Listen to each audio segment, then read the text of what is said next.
Halo guys, ketemu lagi dengan aku di channel Minkaiskia. Kali ini aku mau bahas tentang forex, tentang stop loss. Jadi stop loss itu, jadi ada beberapa dua istilah yang aku pengen bawa di sini itu stop loss. Stop loss itu terkait dengan risk reward. Dan dua istilah tersebut, risk reward dan stop loss, kayak adalah istilah yang menggiring trader untuk masuk ke dalam suatu lingkungan ya menurut aku, suatu keadaan yang itu-itu aja gitu loh. Jadi, pada akhirnya aku nggak memakai kata stop loss dan risk reward, karena menurut aku secara psikologis itu nggak membantu aku untuk, berkembang ya. Jadi, istilahnya nanti aku di belakang, tapi aku pengen kasih tahu dulu stop loss yang dibahas ini adalah stop loss yang umumnya ya. Jadi stop loss itu agak susah dipasang. Kenapa? Karena stop loss itu juga bukan hanya sekedar teknis, tapi juga secara psikologis dan struktur pasar. Jadi pasar forex itu bukan pasar yang linier ya. Jadi pasarnya di dalamnya itu ada noise, harga yang random. Menurutku nggak random, fraktal. Tapi aku bahas secara umum aja. Ada pullback, ada breakout, ada fake breakout, ada stop hunt. Stop hunt itu pertanyaannya, emang stop hunt ada? Stop hunt sebenarnya antara ada dan tidak ada, tergantung lihatnya. Jadi stop loss yang terlalu dekat umumnya pasti hampir kena. Stop loss yang terlalu jauh bikin resiko semakin besar. Nah, yang diajarkan sekarang ini mencari stop loss yang pas, mencari stop loss yang pas. Itu susah karena istilah stop loss itu yang dipakai sampai sekarang itu adalah istilahnya stop loss berarti mengakui bahwa kamu salah dalam mengambil entry, ya kan. Terus banyak trader yang merasa itu analisanya sudah benar, terus takut mengakui salah dan berharap harga balik lagi. Makanya kadang nggak pasang stop loss. Akibatnya kalaupun mereka pasang stop lossnya itu digeser-geser, itu paling sering dihapus atau dipasang asal-asalan. Jadi stop loss itu yang dibilang tadi itu untuk mengakui bahwa kamu salah, bukan tanda kamu kalah ya. Jadi stop loss itu yang sekarang ya, aku masih pakai istilah yang sekarang itu dibilang adalah alat untuk bertahan hidup, ya paling enggak untuk mencegah accountnya jadi minus atau nol sampai nggak bisa trading lagi. Terus yang sering dihadapin ketika memasang stop loss, sekarang udah berani masang stop loss. Terus yang sering dihadapin itu pasar itu kenapa gampang banget kayaknya tahu di mana kita pasang stop loss. Kok bisa ya? Nah, kadang-kadang kan seperti itu. Gilirannya pasang di stop loss di sini udah pakai semua teknik yang di teknik masing-masing ya, karena masing-masing orang punya eh, cara trading yang berbeda-beda, tapi hampir kesemuanya ketika memasang stop loss pasti kena. Jadi kadang itu berpikir, wah jangan-jangan stop loss ini jebakan atau yang aku bilang tadi sebelumnya, stop loss hunting ya. Jadi padahal nggak seperti itu. Terkadang ada yang bilang posisi stop lossnya itu nggak selaras dengan struktur pasar seperti itu. Hal itu ya ada benarnya juga karena nggak sesuai dengan struktur pasar. Jadi dalam tren sendiri stop lossnya itu kadang kan kalau yang diajarin itu ditaruh di belakang higher high, higher low atau lower low. Tapi kalau stop lossnya terlalu dekat dengan yang titik tadi itu akan kena pullbacknya dia. Nah dalam trading range harga itu kan sering bolak-balik. Jadi stop loss sering banget kena walau entry kita benar. Jadi masang stop loss ya itu harus menyesuaikan kondisi pasar. Aku masih pakai istilah stop loss karena itu istilah yang dipahamin sampai sekarang. Terus kemudian pemasangan stop lossnya itu eh, nggak nggak sejalan ya. Kadang ada yang entry-nya di M5, stop lossnya pakai H1 atau gantian. Akibatnya stop lossnya terlalu kecil atau terlalu besar, jadi nggak sinkron seperti apa. Terus ada juga yang nggak berani pasang stop loss itu karena itu tadi stop lossnya sering banget berulang-ulang dan sering kena sebelum profit. Jadi secara emosional itu mengganggu. Bisa itu kena stop loss 5 kali berturut-turut sebelum profit. Bahkan profit setelahnya nggak akan bisa nutup yang 5 kali stop loss tadi kena. Karena dikaitin lagi dengan risk reward. Makanya stop loss dan risk reward itu berkaitan. Kalau menurut yang diajarin sampai sekarang. Nah, jadi menurut aku istilah stop loss yang dipakai itu ya memang menurut aku sih ya memang harus diikutin dulu ya sampai pada akhirnya paham istilah itu akan memberi psikologis yang negatif ya kalau menurut aku. Jadi istilahnya itu aku rubah untuk aku sendiri. Jadi banyak sistem yang sekarang itu mengajarin entry bukan exit.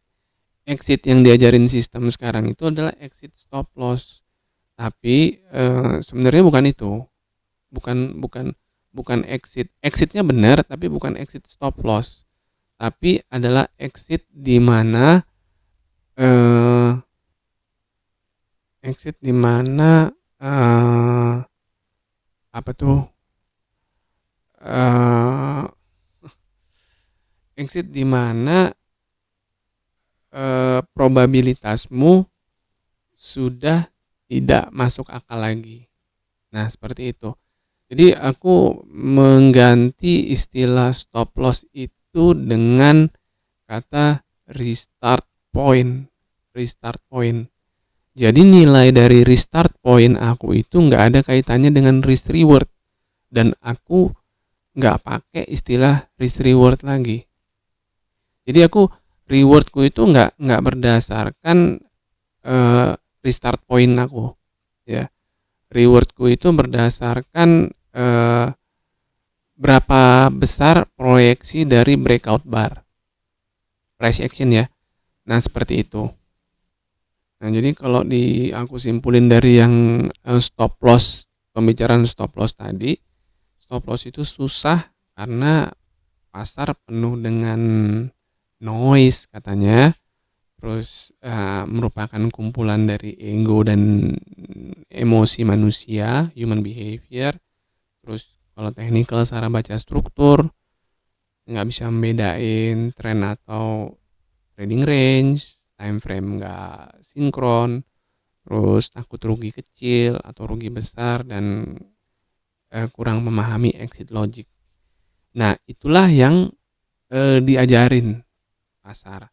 Nah kalau aku stop lossnya itu yang aku bilang tadi, itu stop loss bukan melindungi account kita ya. Stop loss itu istilahnya aku ganti ya jadi restart point. Restart di mana aku itu harus berpikir probabilitasku yang tadi itu sudah nggak masuk akal lagi dan sudah titikku itu di situ aku harus merubah point of view bagaimana aku mengikutin pasar seperti itu. Nah, restart point dan kalau untuk risk reward aku ganti jadi eh, goal point, jadi aku ganti jadi restart point sama goal point, titik titik tujuanku kemana seperti itu. Nah gold point itu sendiri aku kadang tarik itu pakai eh, behave on market behavior price action ya. Jadi itu lebih banyak ke fraktal hitungannya. Jadi kalau misalnya dia ada spike, bentar ya. Kalau dia misalnya ada spike, ini kan lagi di trading range nih area yang ini kelihatan nggak sih? Ini kan lagi trading range. Nah itu kan bentar. Mana nih? Nah, kayak di titik ini mana coba ntar ya. Nah, ini aku ganti pakai TradingView tadi pakai MetaTrader 5 susah gambar. Nah, kadang paling gampang itu pakai Fibonacci. Jadi kalau yang aku bilang tadi di awal itu aku biasa dari spike itu dia ngasilin 1,6 proyeksi. 1,6 0,6-nya itu bisa berbentuk wedge. Seperti ini spike terakhirnya dia akan cenderung ke reach 1,6 nih ke level ini. Dia kan ke area 1,6 1,5. Sama jadi aku cari goal pointnya ya seperti itu aja. Jadi market itu selalu berulang. Ketika dia trading range, dia itu bisa fake breakoutnya 1,3 kali dari range-nya. Terus kalau dia udah continuation itu 1,6 itu dia bisa flip ke 1,6 lagi. Itu didapat dari fraktal. Jadi seperti itu aja dia cara nyarinya. Nah, yang aku bilang tadi restart point itu adalah di mana aku probabilitas untuk harga sesuai dengan arah aku itu sudah nggak sesuai lagi. Nah, itu aku ada cara sendiri bagaimana menentukan probabilitasnya udah nggak sesuai lagi. Nah, disitulah aku pasang pasang di mana restart point gue tanda gue harus exit. Restart point gue itu kadang gede banget nilainya, jauh jauh. Sedangkan gue ambil goalnya itu goalnya tujuannya itu nggak nggak nggak sebanding ya, malah lebih kecil. Jadi kalau dipakai istilah risk reward berlawanan, malah risknya gede banget, rewardnya kecil. Seperti itu. Jadi kadang agak agak nggak masuk akal, tapi ya gitulah.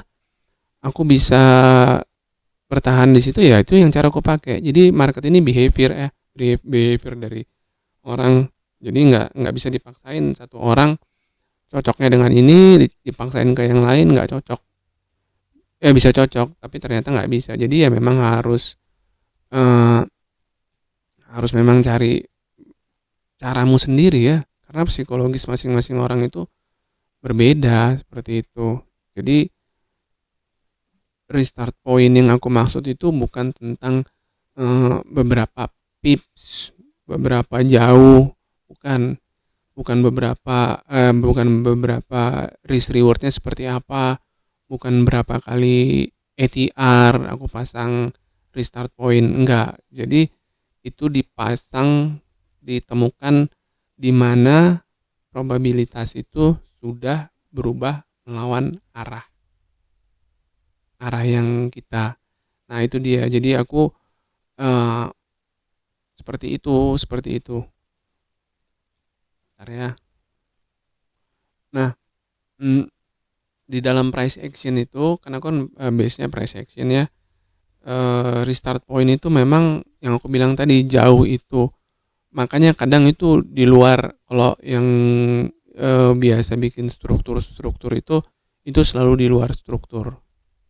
Jadi memang agak jauh dan probabilitas untuk kena kecil dan lebih sering kena ke goal lebih sering kena ke profitku.